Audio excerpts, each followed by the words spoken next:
What's up, everybody? Welcome back. Hope everybody's having a great day or night whenever you're watching this. The Bengals, man, they are absolutely selling Joe Burrow and Ja'Marr Chase this season. They have been horrible outside of those two and even some T. Higgins and Chase Brown. Really, all those guys have been pretty good this year or injured. But they've just been trash outside of that combo, and it's sad to see.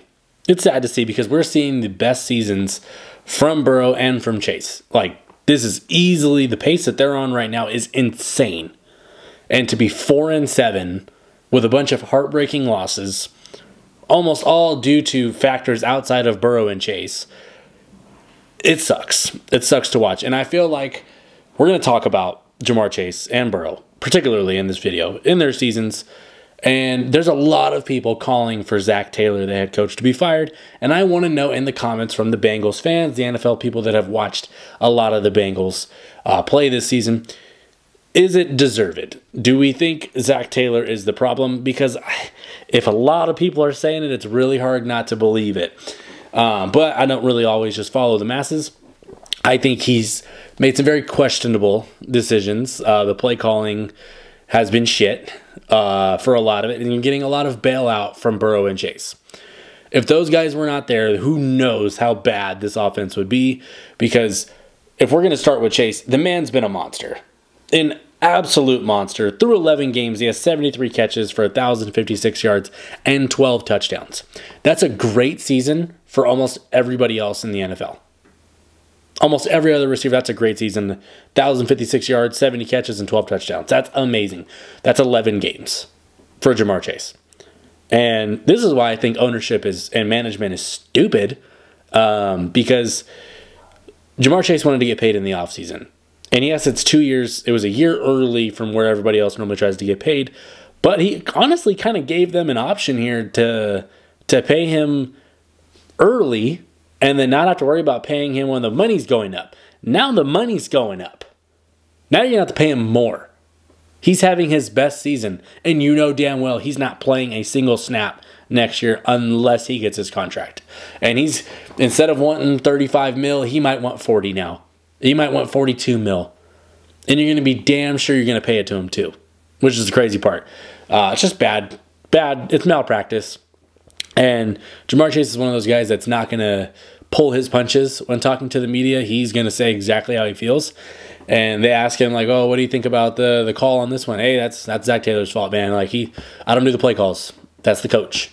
Ask Zac. That's what he says. And it's pretty telling when your best player says, I don't know, ask him.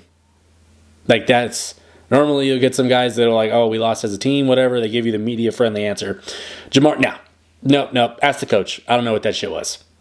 And I don't know, man. It's kind of hard to blame him at this point because he's on pace this season for, what is it, 113 catches, 1,600 plus yards, and 19 touchdowns. That is insane. Any way you look at those numbers, that is insane, and he's probably not going to play in the playoffs, which is ridiculous. Well, we're going to read off, I'm going to give you 4 game logs from Ja'Marr Chase's season, and we're going to figure out the one thing that is the same in all of them, okay? He has a game with 118 yards and 2 touchdowns. He has another game with 12 catches, 193 yards, and 2 touchdowns. He's got another game with 11 catches, 264 yards, and 3 touchdowns. Quite possibly one of the best games I've ever seen a receiver play. He's also had another game with 7 catches, 75 yards, and 2 touchdowns. What's the one common theme? Well, there's several common themes other than him being amazing in those stat lines, in those box scores. They're 0-4 in all of those games. You know how pissed I would be if I had 2, 4, 7, 9 touchdowns in 4 games and we lost every single game as a receiver. Like, what else can Ja'Marr Chase do other than tell you, hey, man, that Brinks truck better be backed up to my house when this season's over, because this shit that I went through for this mediocre team and management being trash with drafting, he's got a lot of reasons to say you're just going to pay me. And I'd be hard-pressed to find somebody who doesn't agree with that. But yeah, it's just those numbers, the season he's had, he's damn near always open. Like, the Chargers have statistically the best defense in the league, and they were doing everything they possibly could, double teaming him, and still had 7 catches, 75 yards, and 2 touchdowns. He still played great, right? Those are all things in a massive comeback, right, where they were down like 24-6 or 28-6, whatever it was, and 27-6. I forget what the score was, 27-6 maybe, and they crawl all the way back in basically like 17 minutes of game time, and then your kicker sells. And he's been selling all season. And we haven't even got to Joe Burrow yet, because I'm tangenting here. Because they asked Ja'Marr Chase, have you said anything to Evan McPherson about the missed kicks, blah, blah, blah. And he says, I don't know, we paid him all those bucks. Do his job. That's basically what Ja'Marr Chase said. He basically said, y'all chose to pay him over in this offseason, and you didn't pay me. And look at us. Evan McPherson, not to shit on the guy, but 15 out of 21 on field goal attempts this year. 6 out of 12 on attempts over 40 yards. That is bottom of the barrel stuff right there. You need your kicker to be money from 40, and you need him to be really solid from 50 plus. You can live with it if he misses a 59-yarder or whatever. It's a long kick. But not everybody's Brandon Aubrey, right? As he literally just missed a kick in the Texans-Cowboys game I'm watching right now. But 15 out of 21 on field goals is bad. It's like 70%. That's bad all the way around. Now, Joe Burrow, on the other hand, he's very well paid. He's got his contract. He's got his money. He's doing all right. But he's having his best season yet, and it's their worst. It feels like it's their worst season as a team. Like, he's on pace for 4,670 yards, 42 touchdowns, and 6 interceptions. That's amazing. That's an MVP season, to where if they're 7-4 right now and not 4-7, he's probably the front runner. Probably the front runner. Games against the Ravens, I think he has like 900 yards and like 9 touchdowns or something. Some crazy number. 0-2 in those games. And it wasn't because of Joe Burrow. It was because the defense couldn't stop a nosebleed. They couldn't guard a parked car. They couldn't really run the ball all that well. They don't really protect him. Let's be honest. Every time you see Joe Burrow, it looks like he's getting like clotheslined in midair and is just on the ground with his like face in the turf, and he just gets back up every single time. And this is where, because I am a Chargers fan, this is where me being a big fan of Justin Herbert, I think a lot of Bengals fans are starting to realize what it's like when everything around your star players, your star quarterback, is ass. And they're expected to throw for 354 touchdowns, no turnovers, basically play flawless, and they're still going to lose. That's the standard that Herbert has been held to for the last few years, with having a terrible defense, terrible coaching, no run game, everything that every quarterback needs to be successful in the league. Now I think the Bengals are getting like their first like real full taste of it, because outside of Burrow and Chase and Higgins, what has been a bright spot? I mean, Chase Brown's been okay. He's kind of come along, I'll be honest with that. But outside of that, what's been good? There isn't a single defensive player on the team that you could say has played above average. Other than Hendrickson. I apologize. Other than Hendrickson. He's been really good.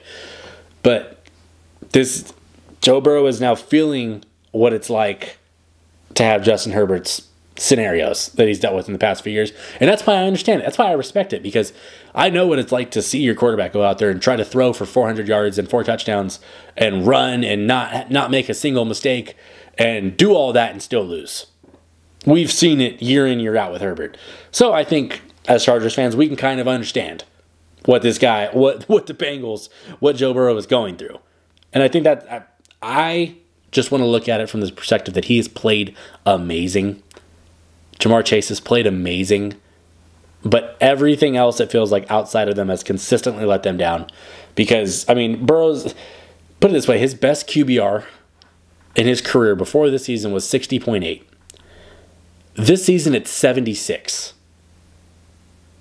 That's an insane jump, right? Like, I think when you put it all into one ball, basically, he's getting pressure damn near every time he steps back. He's throwing bombs. He's throwing dots. He's not throwing interceptions. He's not fumbling. He's getting sacked multiple times a game. Constantly hurried. The run game is The defense is terrible. And the coaching seems to be completely losing the locker room on top of it. I feel bad for Joe Burrow. I do. And if you're Chargers fans who have watched Justin Herbert go through this, you should feel bad a little bit too. Because you should understand it. Like, wow, that is elite quarterback play that is just getting wasted by terrible management and coaching.